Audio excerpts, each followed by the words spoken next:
मुहूर्त निकल गया, निकाल दो।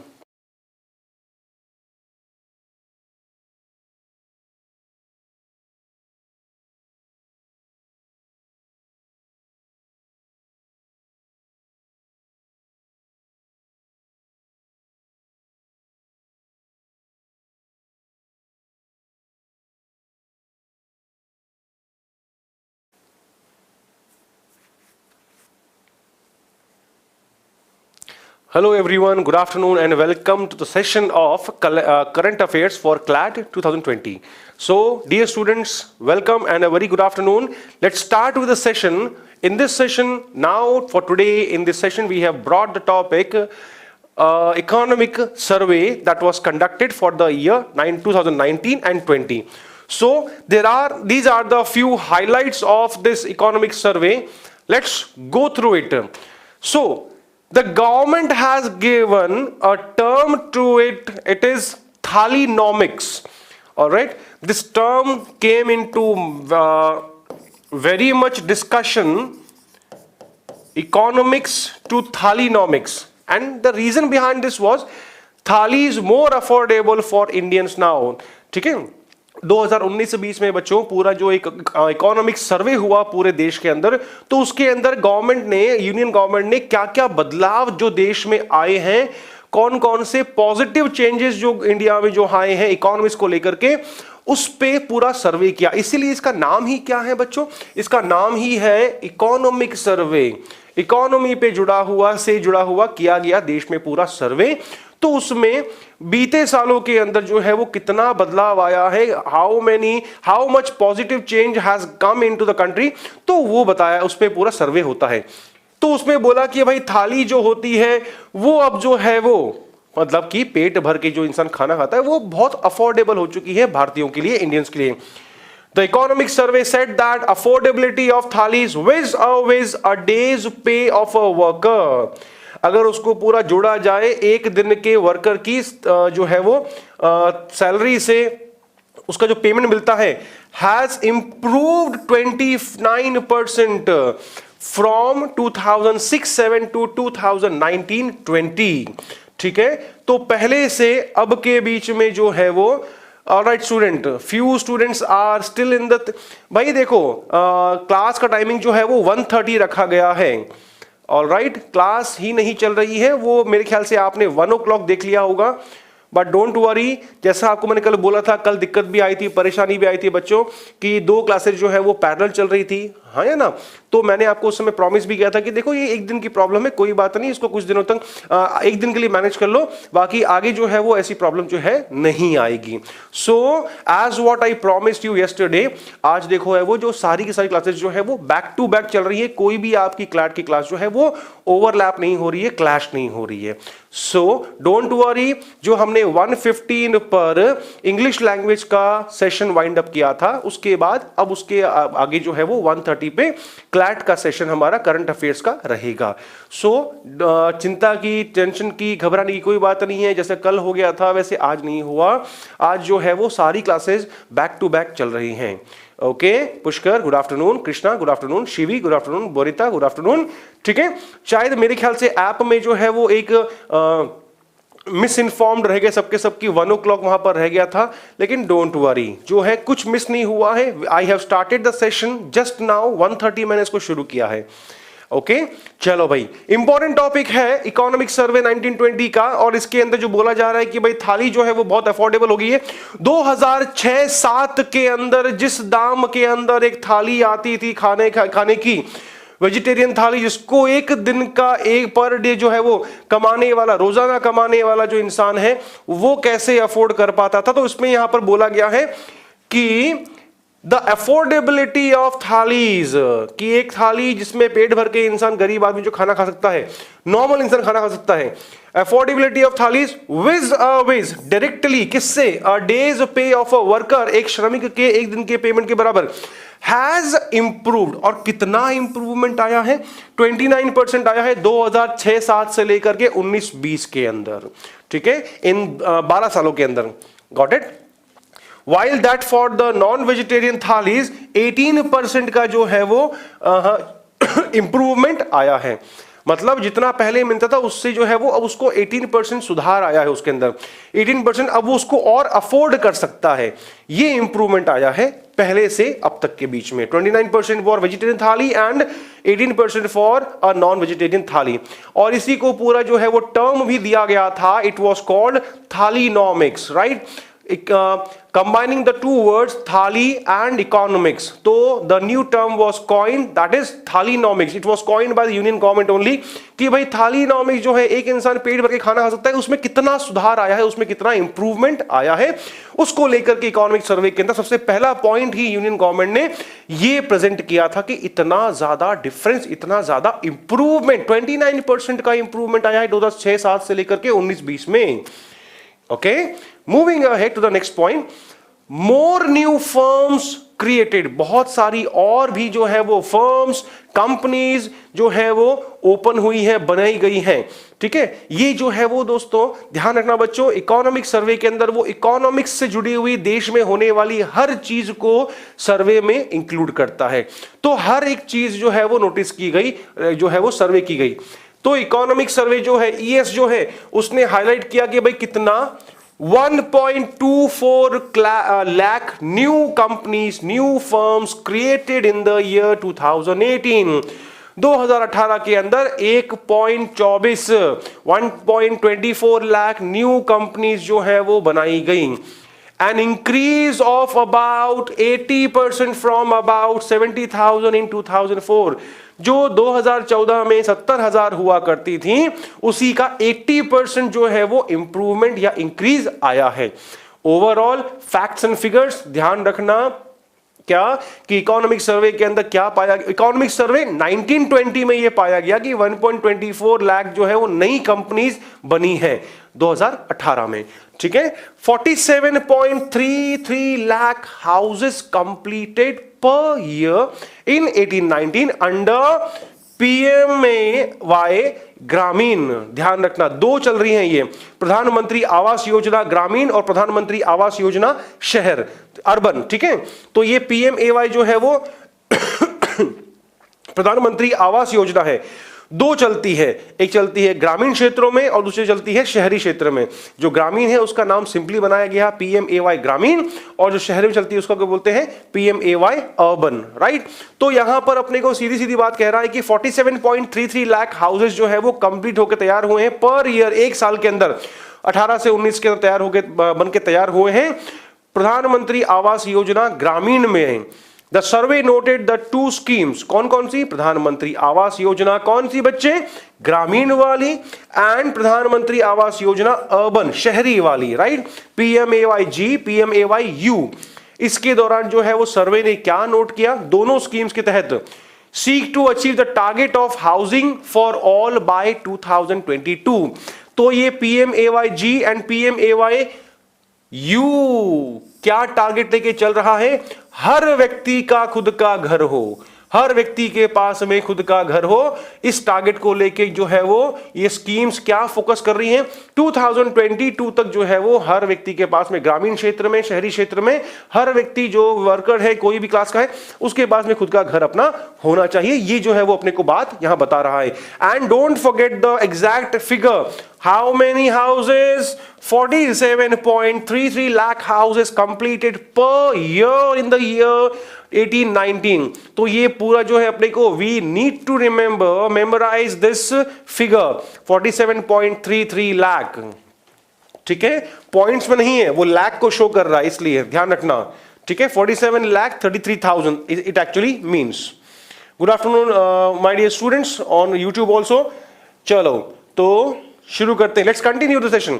तो ये PMAY PMAYG है ना, और PMAYU दोनों में जो है वो इनका पूरा टारगेट क्या है कि 2022 तक जो है वो target of achieving housing for all by 2000। Under PMAY Gramin the number of houses completed in a year increased by more than 4 times from 11.95 lakh in 1415 to 47.33 lakh in 1819 states the survey। ये सर्वे में पूरा जो है वो बताया गया है। 2014-15 के अंदर कितना था, मात्र इट वाज जस्ट 11 था, 11.95 लाख। लेकिन 18-19 में जो है वो यहां पर बोल रहा है कि कितना पहुंच चुका है, ये 47.33 लाख तक पहुंच गया। Alright, next point, infrastructure investment of rupees 102 lakh crore in the financial year 2020 and 25। ठीक है बच्चे, ध्यान रखना हर चीज को जो है, अब now we are covering only the major points and the main points and the points which are most important from our examination aspect. ठीक है, which are most important from our examination point of view. तो इसमें थोड़ा खास तौर पर ध्यान रखते हुए चलना, each and every point, each and every fact, each and every figure is very much important for us. The next point says the infrastructure investment। अब सर्वे में और क्या पाया गया कि जो इंफ्रास्ट्रक्चर पर इन्वेस्टमेंट है वो कितना पाया गया सर्वे के अंदर, it was found 102 lakh crore. किसके लिए रखा गया, 2020 से 25 का जो फाइनेंशियल ईयर है। ठीक है, फाइनेंशियल ईयर कौन सा, 2020 से 25 तक का, उस समय ये टारगेट रखा गया है 102 लाख का, मतलब अप्रोक्सीमेटली 100 लाख करोड़ का जो है वो रखा गया है। The survey said that to achieve GDP of $5 trillion, पूरा ध्यान से पढ़ना क्या बोल रहा है। सर्वे ने क्या देखा कि अगर देश को जीडीपी अचीव करना है, जीडीपी को $5 ट्रिलियन, कब तक, 2024-25 तक।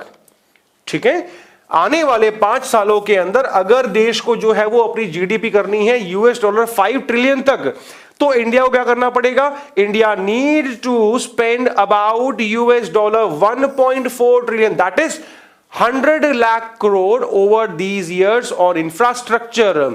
आई बात पूरी समझ में। सर्वे में क्या पाया गया कि अगर देश का जीडीपी जो है वो $5 ट्रिलियन करना है 2024-25 तक, तो इंडिया को, देश को खर्च भी करना होगा $1.4 trillion. That is somewhat about 100 lakh crore खर्च करना पड़ेगा इन आने वाले सालों के अंदर।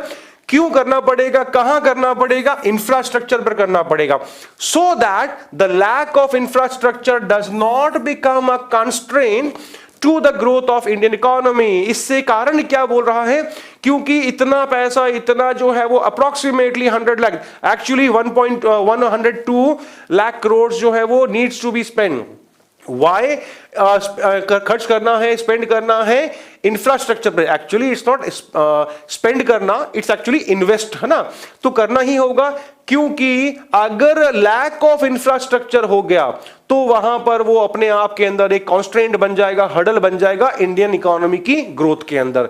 तो उस इंफ्रास्ट्रक्चर को ग्रो करने के लिए जो है वो कितना खर्च करना पड़ेगा, 1.4 ट्रिलियन, यानी कि $1.4 ट्रिलियन खर्च करना ही पड़ेगा अगर India aims to achieve a GDP of $5 trillion by the year 2024-25। इतना जो है वो 100 लाख करोड़ जो है वो खर्च करने ही पड़ेंगे टारगेट लेते हुए, अगर देश का जीडीपी जो है वो आने वाले 5 सालों के अंदर $5 ट्रिलियन करना है। तो this is what it has been found in the survey.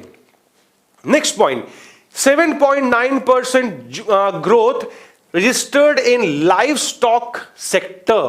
कितनी ग्रोथ, 7.9% की जो है वो ग्रोथ देखी गई सर्वे के अंदर इन live stock sector during last 5 years। पिछले 5 सालों के अंदर जो है वो 7.9% की ग्रोथ देखी गई लाइव स्टॉक सेक्टर के अंदर। The survey said that livestock sector has been growing at a compound annual growth rate. Compound annual growth rate का जो है वो शॉर्ट फॉर्म ही वहां पर CAGR दिया हुआ है। कंपाउंड हो रही है अपने आप के अंदर, एक दो नहीं बढ़ रहा है, कंपाउंड में बढ़ रही है। Of 7.9% during the last 5 years। Same repeated. Grinning India, देश जो है वो अब बड़ा जो है वो ग्रीन होते जा रहा है। The forest and tree cover have reached 80.73 million hectares, which is 24.56% of the geographical area of the country. Got it?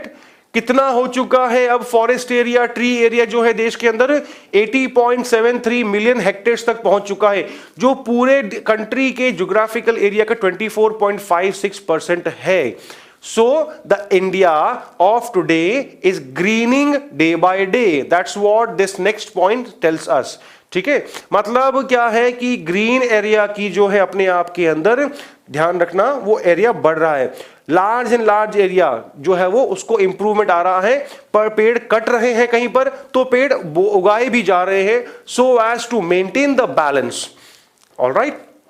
The survey further highlighted that the states UTs showing gain in forest cover. ठीक है, तो सर्वे ने और क्या highlight किया कि कौन कौन से स्टेट्स हैं, कौन कौन से यूटीज हैं जिनमें गेन हुआ है फॉरेस्ट कवर के अंदर, कहां कहां पर जो है वो और फॉरेस्ट का एरिया जो है वो बढ़ा है, इंप्रूव हुआ है। कर्नाटका में बताया उसने कि 1025 स्क्वायर किलोमीटर का बढ़ोतरी हुई है, इतना एरिया और जो है वो ग्रीन हुआ है, मतलब वहां पर और फॉरेस्ट बढ़े हैं। आंध्र प्रदेश में बोला जा रहा है 990 स्क्वायर किलोमीटर का एरिया और इंप्रूव हुआ है, गेन बोल रहा है ना।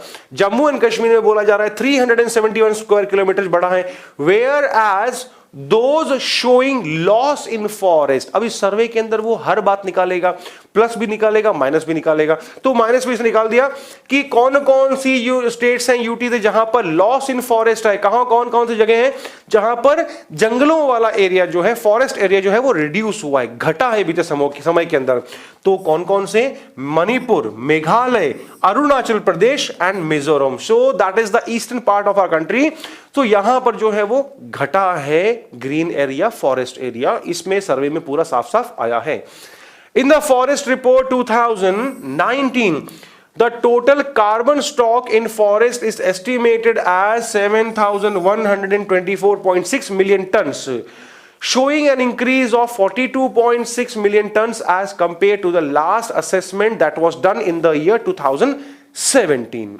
ठीक है, तो ये भी अपने को बता रहा है कि जो फॉरेस्ट रिपोर्ट आई थी 2019 की, उसमें साफ साफ पाया गया कि जितना भी कार्बन स्टॉक था अपने पास में, वो एस्टिमेटेड कितना पाया गया है, 7124.6 मिलियन टन जो है वो कितना इंक्रीज हुआ है, 42.6 मिलियन टन इंक्रीज हुआ है जब लास्ट टाइम उसको असेसमेंट किया गया था 2017 में तब।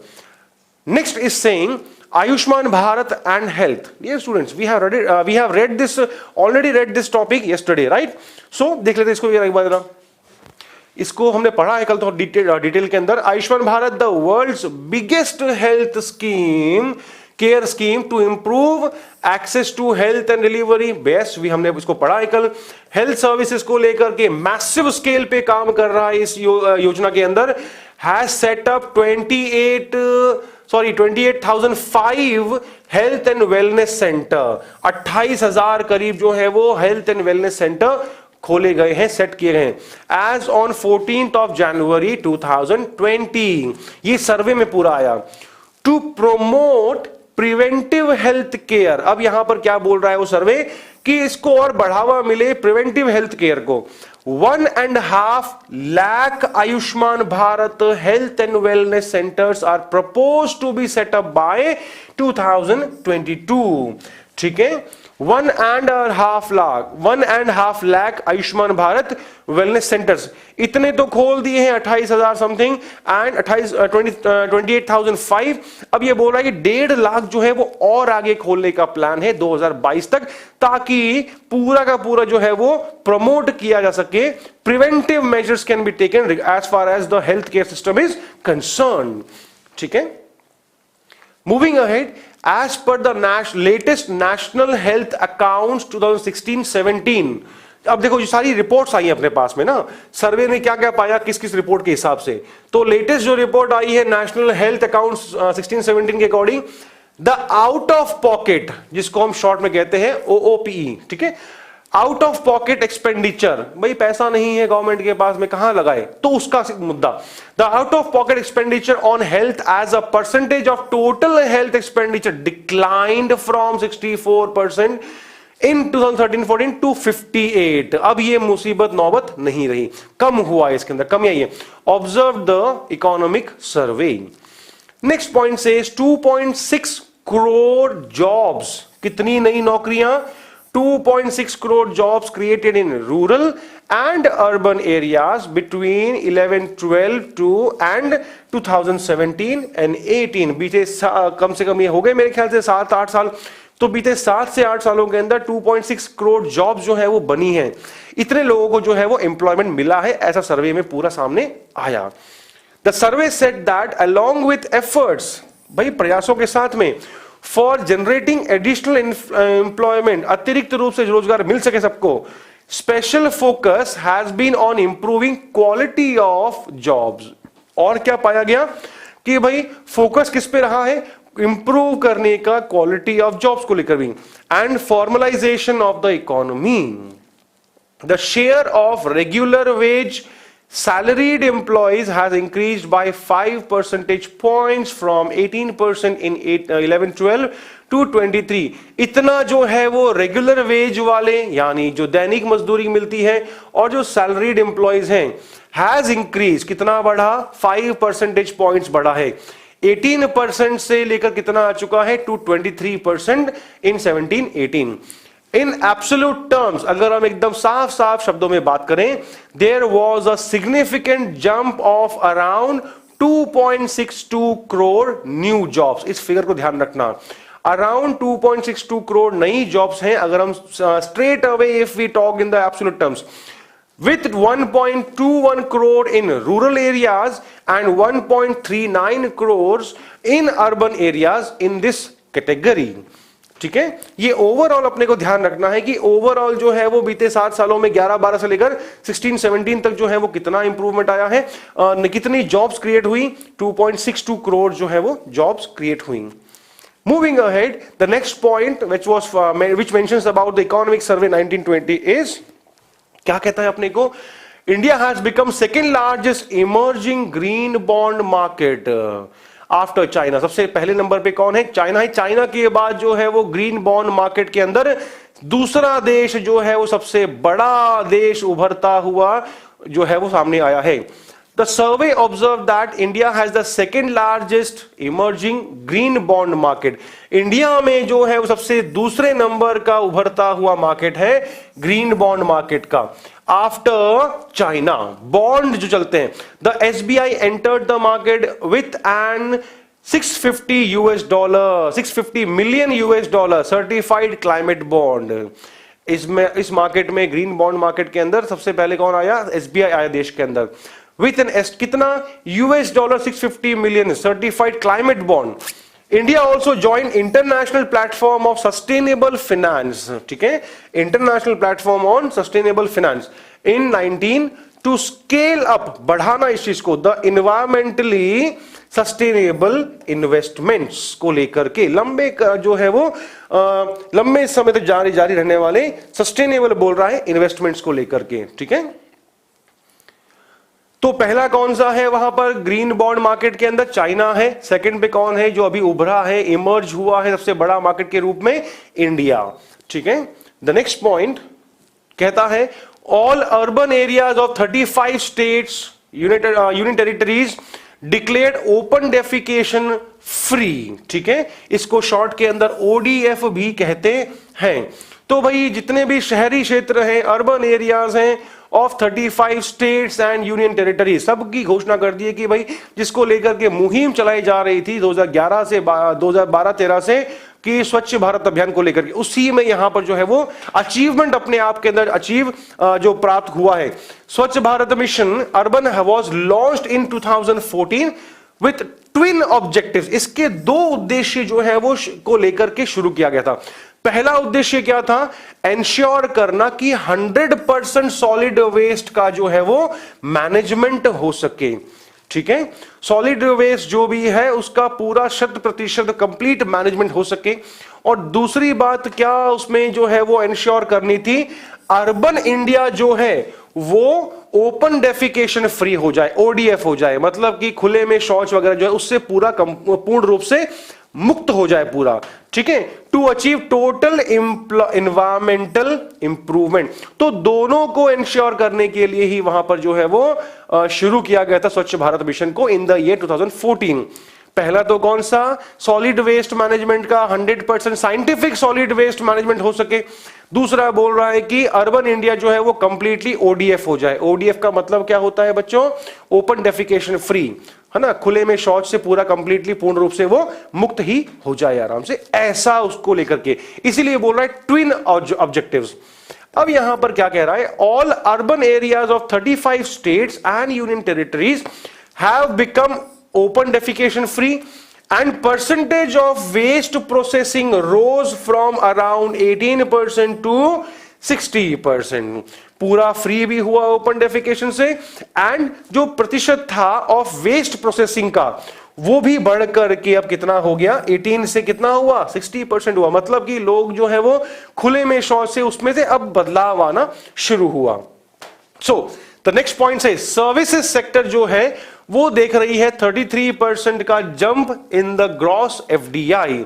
ये थोड़ा आंकड़ा जो है ध्यान रखना, कितना 33% का जंप दिखा जा सकता है सर्विस सेक्टर के अंदर आने वाले ग्रॉस एफडीआई के अंदर। Growing in its significance the service sector accounted for about 55% of the economy and gross value added growth. कितना, 2/3 of total FDI inflows in India and about 38% of the total exports। 2/3 जो FDI है वो foreign direct investment जो है वो India में ही आ रहा है, and about 38% of the total exports का, ठीक है। This was emphasized by the economic survey 1920 tabled in the parliament by the union minister for finance. इसको पूरा प्रस्तुत किसने किया पार्लियामेंट के अंदर, by the union minister for finance and corporate affairs Shrimati Nirmala Sitharaman, ठीक है। इन्होंने पूरा जो इसको पूरा प्रेजेंट किया, तो ये सारी चीजें जो है वो पूरी 1920 के इकोनॉमिक सर्वे के अंदर सामने आई। The sector's share now exceeds 50% of the total state value added in 15 out of the 33 states and union territories। The survey further इसने नोट किया है इंप्रूवमेंट क्या हुआ स्पेस सेक्टर के अंदर, ये भी बहुत बड़ा बदलाव जो है वो देखा गया इकोनॉमिक सर्वे के अंदर। India's space program has grown exponentially since modest beginnings 5 decades ago। भाई करीब करीब जो है वो 5 दशक पहले शुरू हुआ था। Moving from simple mapping services to many more uses currently। Simple mapping सेवाओं से शुरू हुआ था, लेकिन अब जो है वो बहुत ज्यादा उपयोगों में इसको एक्सप्लोर किया जा रहा है। Even though India's spending is less compared to others, भले ही भारत जो है वो बहुत दूसरे देशों के मुकाबले जो है वो स्पेस रिसर्च के अंदर जो है बहुत कम खर्च करता है, पैसा इन्वेस्ट कर रहा है। ISRO has launched around 5 to 7 satellites per year in recent years with almost no failures। ठीक है, एक क्वेश्चन यहां थोड़ा बन सकता है इसका, इसलिए मैंने इस पॉइंट को इंक्लूड किया है। Economic adviser, chief economic adviser अभी प्रेजेंट में कौन है, कृष्णमूर्ति सुब्रमण्यम, ठीक है, इसका ध्यान रखना।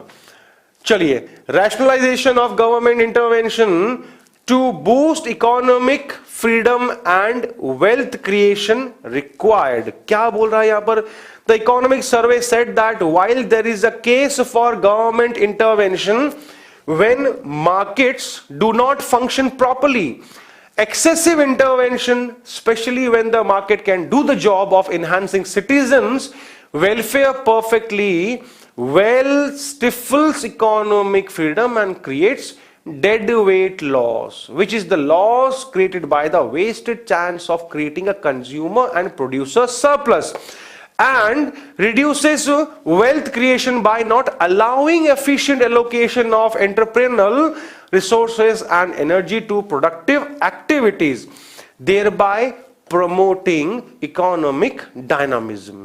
Got the point? Moving ahead, so we have the questions on this page from now here। तो 10 क्वेश्चन अपने पास में यहां पर इसके हैं on the basis of reading the complete जो है वो आज का कलेक्शन जो है इसमें। सो पहला सवाल अपने पास में, which term was use to describe the economics of a plate of food. एक थाली भोजन की इकोनॉमिक्स के ऊपर जो है वो कौन सा टर्म बनाया गया in India in the economic survey 1920। 1920 में कौन सा, thalinomics, foodonomics, plutonomics, deshonomics. Economics of a plate of food, एक थाली भोजन की जो है वो इकोनॉमिक्स। चलो बच्चों,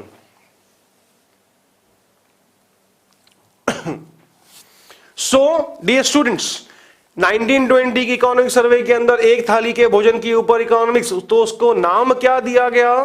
थालीनॉमिक्स उसको नाम दिया गया था। नंबर 2 कह रहा है अपने को, as per the economic survey of India how many new firms were formed in 2018? 2018 में कितनी नई कंपनियां, कितने नए फर्म्स जो है वो ओपन हुए, ये पूछ रहा है अपने को यहां पर। So, as we all know, it was 1.24 lakh। याद आया कि नहीं आया? 1,24,000 जो है वो अपने पास जो है वो 2018 के अंदर नई कंपनियां, नए जो है वो फर्म्स ओपन हुई। The third question says, how much investment does India need to spend on infrastructure to achieve GDP of $5 trillion by 2024-25? Question important था, हमने इसको मार्क भी किया था। 2024-25 तक अगर इंडिया को जीडीपी अचीव करना है $5 ट्रिलियन का, तो आने वाले 5 सालों के अंदर देश को कितना जो है वो इन्वेस्ट करना जरूरी है, इसको लेकर के क्वेश्चन पूछ रहा था अपने से। एंड द आंसर, कितना जरूरी है इन्वेस्टमेंट करना?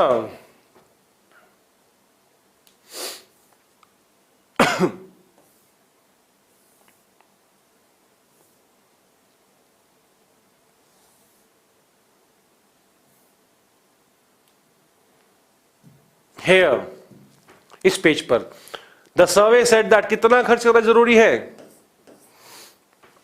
102 lakh, and that makes somewhat around what? 1.4 trillion US dollar.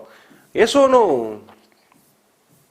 So, answer हमारा यहां पर थर्ड क्वेश्चन का, अगर इंडिया को जो है वो 5 ट्रिलियन जो है वो US डॉलर के जीडीपी का अचीव करना है, तो 1.4 ट्रिलियन जो है वो US डॉलर का इन्वेस्टमेंट करना होगा आने वाले 5 सालों में। यस निहारिका, थर्ड का क्वेश्चन का answer it's option number 2।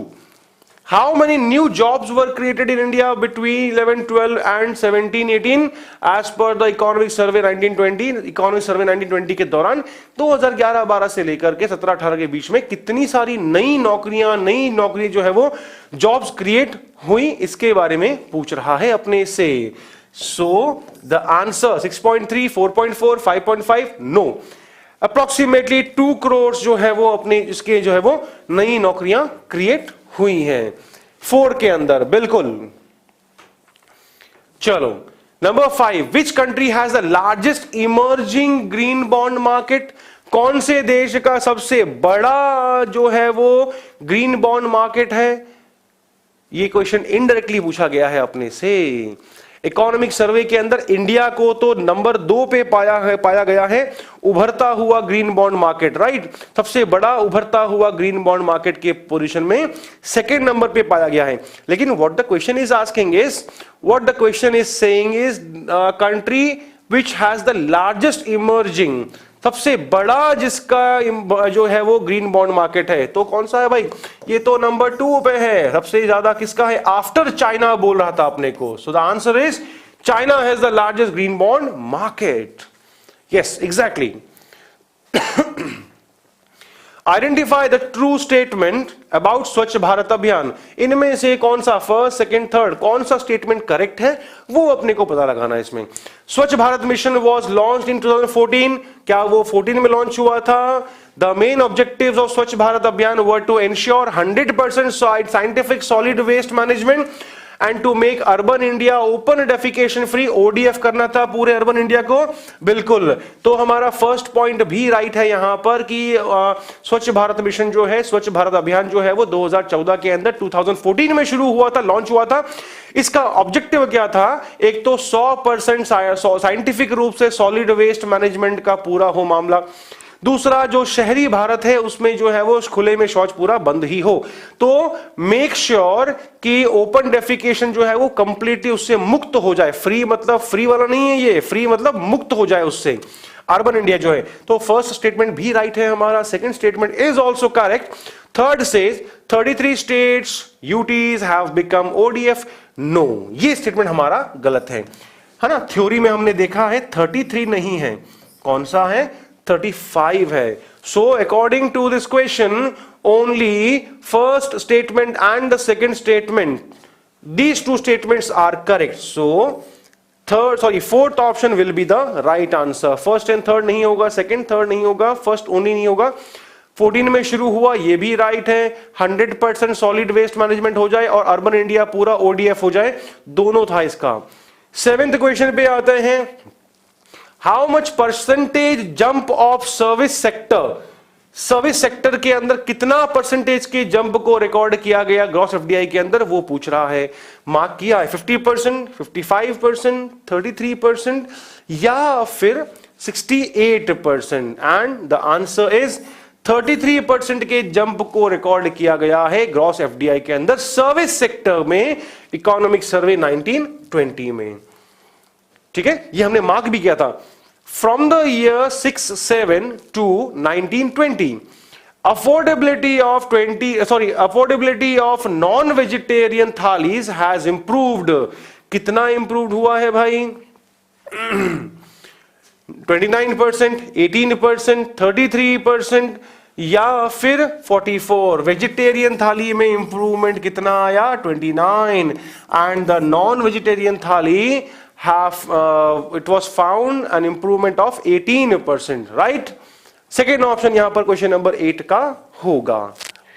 Moving ahead to the second last question of our today's session. The chief economic advisor of India, ये मैंने मार्क भी करवाया थ्योरी के अंदर, अभी जस्ट क्लास के अंदर। अभी इंडिया के चीफ इकोनॉमिक एडवाइजर कौन है? रघुराम राजन, अजित डोवाल, कृष्णमूर्ति सुब्रमण्यन या वेणुगोपाल? यस, थ्योरी में लिखवाया था कृष्णमूर्ति सुब्रमण्यन, लेकिन पूरा नाम ध्यान रखना, कृष्णमूर्ति वी सुब्रमण्यन, ये है हमारा इसका प्रॉपर। अभी के चीफ इकोनॉमिक एडवाइजर जो है वो ये हैं। Last question for our today session, आज की क्लास का हमारा सबसे आखिरी सवाल, where is the economic survey presented? ये पूछ रहा है कि कहां पर प्रेजेंट होता है। Rajya Sabha, Lok Sabha, both Lok Sabha and Rajya Sabha, state legislative assembly वहां पर। तो इसका आंसर ध्यान रखना, ओनली राज्यसभा में प्रेजेंट होगा, ओनली लोकसभा में प्रेजेंट होगा, लेजिस्लेटिव असेंबली राज्य की जो होती है, स्टेट की जो होती है, वहां पर प्रेजेंट होगा नहीं। The economic survey is presented in both Lok Sabha and as well in both Lok Sabha and Rajya Sabha। ठीक है, इस चीज के बारे में ध्यान रखना। ये क्वेश्चन जो है वो इस पे बेस्ड जो है वो मैटर अपने थ्योरी में नहीं था, लेकिन रिलेटेड क्वेश्चन जो है वो हमने यहां पर इसको इंक्लूड करके रखा है।